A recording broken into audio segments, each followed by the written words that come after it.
औरत ने गुस्से में अपनी सर्विस पिस्टल फेंकी, जिससे चमत्कारिक रूप से हवा में एक दरार आ गई। इस अजीब नज़ारे से वो डर गई, लेकिन उसकी जिज्ञासा उस पर हावी हो गई और उसने जांच करने का फैसला किया। हालांकि जैसे ही उसने उसे छूने के लिए हाथ बढ़ाया, उसे एक ठंडी सनसनी महसूस हुई। ये साफ तौर पर कुछ नहीं कि एक ठोस दीवार थी। ये पता लगाने के लिए कि क्या हो रहा है, उसने दीवार के चारों ओर टटोला, जल्दी से सुराग ढूंढे। उसे उसके अंदर एक दरार छिपी हुई मिली। औरत को तुरंत एहसास हुआ कि वो शायद किसी अनजान जगह में फंस गई है। अपने शक को पक्का करने के लिए उसने उत्सुकता से दरार के किनारे को पकड़ा और पूरी ताकत से उसे फाड़ दिया। बहुत कोशिश के बाद उसने उसे फाड़ दिया, लेकिन अंदर जो देखा उसे देखकर वो हैरान रह गई। उसने खाली जगह में छिपे एक स्टील के दरवाजे को खोला तो अंदर एक ऐसी दीवार मिली जिसे भेदा नहीं जा सकता था। फिर जैसे किसी सपने से जाग रही हो, उसे एहसास हुआ कि वो सच में इस अजीब जहाज से कभी नहीं निकली थी और इस सब की जड़ 2 साल पहले का पता लगाया जा सकता है। औरत जब जागती है तो खुद को 1899 में एक क्रूज शिप पर पाती है। उसे पूरी तरह से भूलने की बीमारी है। वो कितनी भी कोशिश कर ले, उसे याद नहीं रहता कि क्या हुआ था। शिप पर मौजूद पैसेंजर भी अजीब हरकतें करते हैं और इससे भी ज्यादा हैरान करने वाली बात यह है कि उन्हें अपने जैसा ही एक भूतिया शिप मिलता है।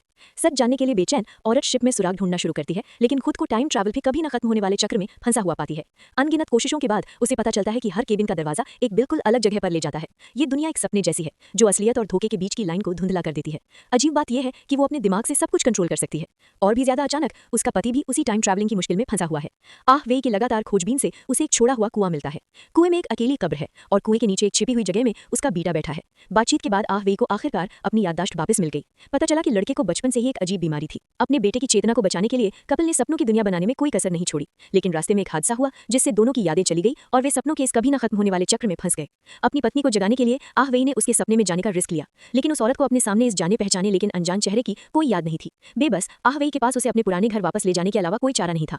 फोटो में 3 लोगों के परिवार को देखकर पत्नी की खोई हुई यादें लहर की तरह उमड़ पड़ी, लेकिन इसी पल सपने में अचानक एक तूफान आया और अगर उन्हें जल्द ही असली दुनिया में वापस जाने का रास्ता नहीं मिला तो वो हमेशा के लिए यहीं फंस जाएंगे।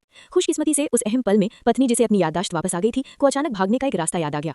कपिल सपने से भाग निकला और अतीत के बोझ को छोड़कर अपनी जिंदगी का एक नया चैप्टर शुरू करने का फैसला किया। फिल्म यहीं खत्म होती है।